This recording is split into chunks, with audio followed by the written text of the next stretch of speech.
ఆది అన్న ప్రేమ కావాలి. నాకు తెలుసు, నేను బీటెక్ సెకండ్ ఇయర్ ఎప్పుడో ఉన్నాను. ఒక అమ్మాయికి ప్రపోజ్ చేస్తే అప్పుడు అమ్మాయిలు అంత ఈజీగా ఒప్పుకోరు కదా. అప్పుడు ఆ అన్న పాటలే మొత్తం డ్యాన్స్ చేసేది. అది ఫేర్వెల్ కానీ ఫ్రెషర్స్ పార్టీ కానీ అందరూ, నాకు తెలిసి ఆ సినిమాలో పాట డ్యాన్స్ అయిన కాలేజ్ అంటూ ఉంటుంది అనుకుంటా, అందరూ వేశారు ఆ పాటలకి డ్యాన్స్. అండ్ నాకు 2011 కదన్నా సినిమా, ఆల్మోస్ట్ 14 years అయిపోయింది. నాకు ఇక్కడికి వచ్చిన తర్వాత అర్థమైంది, అంటే హిట్లు కొట్టడం ఒక ఎత్తు అయితే అన్ని దాటుకొని నిలబడడం కూడా ఒక ఎత్తు. అన్న 14 సంవత్సరాల నుంచి కంటిన్యూస్గా ఎఫర్ట్స్ పెడుతూ సినిమా చేస్తూ ఉండడం అన్నది చాలా అంటే చాలా పెద్ద విషయం. నాకు ఇక్కడికి వచ్చిన తర్వాతే అర్థమైంది.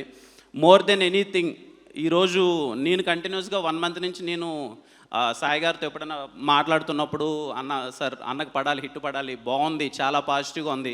నాకు తెలిసిన మీడియా వారైతే ఏంటి, లేకపోతే ఇండస్ట్రీలో ఎవరైనా సినిమా చూసిన వాళ్ళందరూ చాలా బాగుంది, చాలా బాగుంది అని సినిమా అంటుంటే చాలా హ్యాపీగా అనిపించింది. ఎందుకన్నా చాలా అందరూ, ఇట్స్ వెరీ రేర్, ఈసారి అందరూ నీకు చాలా పెద్ద హిట్ పడాలని చెప్పి చాలా గట్టిగా కోరుకుంటున్నారు ఆది అన్న. అండ్ ఐఎమ్ షూర్ మీ కంటెంట్లో అంత దమ్ము ఉంది. రిలీజ్ అయిన ప్రతి ఒక్క కంటెంట్ చాలా అంటే చాలా ఎగ్జైటింగ్గా ఉంది. అండ్ ఆది అన్నకి ఖచ్చితంగా హిట్ పడబోతుంది. I'm very very confident.